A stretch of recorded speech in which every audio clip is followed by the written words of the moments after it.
Hello, Kathy Burrows here, showing up live on Friday, September 13th.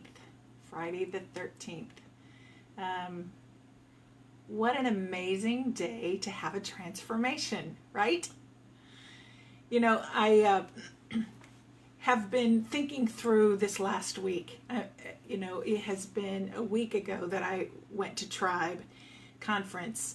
And in this last week, we have officially launched Envision You Unstuck and Confident with the Kindle version.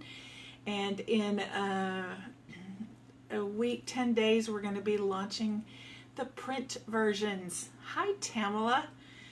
Tamala was at Tribe with me, and she's on our launch team, and she's one of the endorsers of the book. She's totally in. It's great to see you on this morning. As I've been thinking about this last week, honestly, if I'm being honest, and I try to be, okay, last night I had a meltdown. It was one of those times where I thought, I'm doing all this stuff. Am I just keeping myself busy, or am I really accomplishing anything, or what's going on, and what should I do? And total meltdown. Fortunately, one of my daughters called about that time, and I just kind of blew up all over her. Good morning. And I struggled with, even getting on this morning, I thought, what do I have to tell you? Well, I have to tell you a lot of things, because over the course of the last, say, 12 hours, 14 hours, one, I got a good night's sleep, first in a long time. Two, the right people called at the right time, or sent me a note, or texted me. Even this morning as I was waking up, my friend Beth sent me a note, and I have a lot of Beth friends in my life, by the way, and I love them all. And one of my friends sent me, he said, hey, it's looking great. This is so wonderful. I'm so excited for you. And I thought, it's a new day. It's a new day and a new way to take a next step forward. Hi, Denise. So here's something that struck me, and Janet, my college roommate, yay, struck me this morning. I've had several people say, how do you know if you're stuck? And the first time that question was asked of me, I thought, isn't everybody? That was my thought, because of where I've come from. I've been stuck. There's been a lot of stuck places that I've been aware of for a very long time. And it occurred to me that not everybody is stuck or feels like they're stuck. And so I'm pondering that question. I love your input. How do you know when you're stuck? If I'm assuming that there are times in your life when you know you are.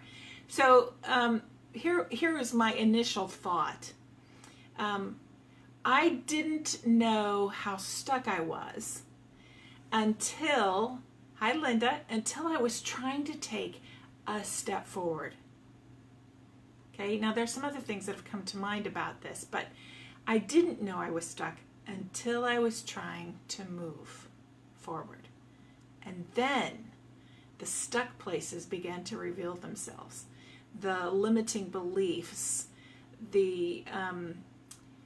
especially the beliefs, because there were so many things that I believed about myself, so many things that, hi Dave, so many things that I struggled with within myself about who I was, what my value was, which if you've read the book, you know my issue with the value aspect. So my question to you this morning is, do you know if you're stuck? Do you know what that stuck place is? And if you do, how do you know? How do you know if you're stuck? I'm just going to kind of leave that question there, because I would love to hear your comments below. And I'm still processing my own answer to that, even though I've written this book on stuck places. How do you know if you're stuck? Okay, will you leave your comments below? And if you have other questions, leave those below too. But how do you know if you're stuck? Now, in regards to my meltdown last night. A good night's rest does make a big difference. But the thought that I had is, I am so grateful that when I first started this whole project of writing about stuck places and being confident and envisioning myself, I kind of sat down and wrote some of my goals out. What are some things that I want to see happen? And a lot of those were related to things I wanted to see happen within myself. And so when I have this meltdown and I'm, walking around wanting to throw my hands up, which again, you'll recognize this from the book. But, when I feel like I want to say, I can't do it, not good enough, I quit. And this morning, I heard very clearly in my time with the Lord, Kathy, put your hands back down. You're not done. So I put my hands back down. I showed up this morning for the video. I'm connecting with my community again. I made a lunch date with a little girlfriend for Monday of next week because I need to not be at home by myself all the time, totally consumed without connecting with people for real, right?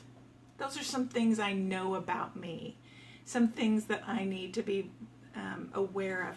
What are the things that you need to be aware of? What are the goals that you've set that you need to reconnect with? The reasons why you do this.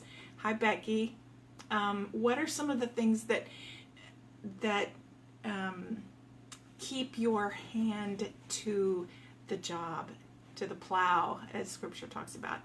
What are those things that God has called you to, and in a moment of tiredness and fatigue, of struggle, you want to give up, and you say, I quit. No. The ones that succeed are the ones that keep going. Hi, Janine. The ones that succeed are the ones that keep going. And all those times where we want to throw our hands up, where we want to walk away, where we want to quit, those are the times when those are the opportunities for the greatest transformation. I believe that so strongly. Those moments when I feel like quitting are the moments when the greatest transformation is right around the corner. It's happening within me, outside of me. God is doing his thing, and of course the enemy would like to keep that from happening, right? So, I've asked you a couple of questions. How do you know when you're stuck? And what do you do when you feel like you want to throw up your hands and walk away? All right. Thank you for joining me. Thank you for sharing some part of your stuck place, awareness of it in the comments below. And thank you for being part of Kathy Burris, being part of Envision You. You make this worth it. All right, thanks a lot. Love you all. Talk to you later. Bye-bye.